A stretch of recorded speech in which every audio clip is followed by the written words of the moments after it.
யோபு அதிகாரம் 4. கடவுள் மீது நம்பிக்கை. அதன்பின் தேமானியன் எலிப்பாசு பேசத் தொடங்கினான். ஒன்று சொன்னால் உமக்கு பொறுக்குமோ? சொல்லாமல் நிறுத்த யாரால் தான் முடியும்?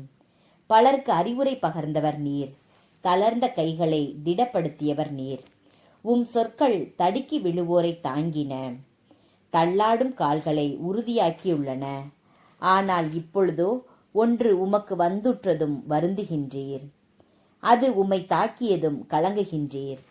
இறையச்சம் அல்லவா உமது உறுதி, நம்பிக்கையல்லவா உமது நேரிய வழி? நினைத்து பாரும், குற்றமற்றவர் எவராவது அழிந்ததுண்டா? நேர்மையானவர் எங்கேயாவது ஒழிந்ததுண்டா?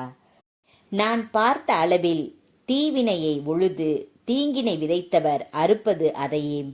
கடவுளின் மூச்சினால் அவர்கள் அழிவர், அவரின் கோபக்கனலால் எரிந்தொழிவர். அரியின் முழக்கமும் கொடும் சிங்கத்தின் உருமலும் அடங்கும், குருளையின் பற்களும் உடைபடும். இறந்து போம் சிங்கம் இரையில்லாமல், குலைந்து போம் பெண் சிங்கத்தின் குட்டிகள். எனக்கொரு வார்த்தை மறைவாய் வந்தது, அதன் மெல்லிய ஓசை என் செவிக்கு எட்டியது. ஆழ்ந்த உறக்கம் மனிதர்க்கு வருகையில் இரவு காட்சியின் சிந்தனைகளில் அச்சமும் நடுக்கமும் என்னை ஆட்கொள்ள என் எலும்புகள் பலவும் நெக்கு விட்டனவே. ஆவி ஒன்று என் முன்னே கடந்து சென்றது, என் உடலின் மயிர் சிலிர்த்து நின்றது.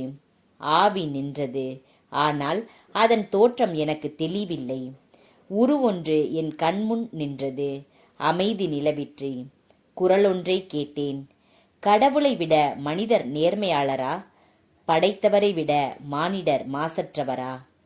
அவர் தம் தொண்டர்களிலே நம்பிக்கை வைக்க இல்லையெனில், அவருடைய வானதூதரிடமே அவர் குறை காண்கிறார் எனில், புழுதியை கால் கோளாக கொண்டு மண் குடிசையில் வாழ்ந்து அந்து பூச்சி போல் விரைவில் அழியும் மனிதர் எம்மாத்திரம்?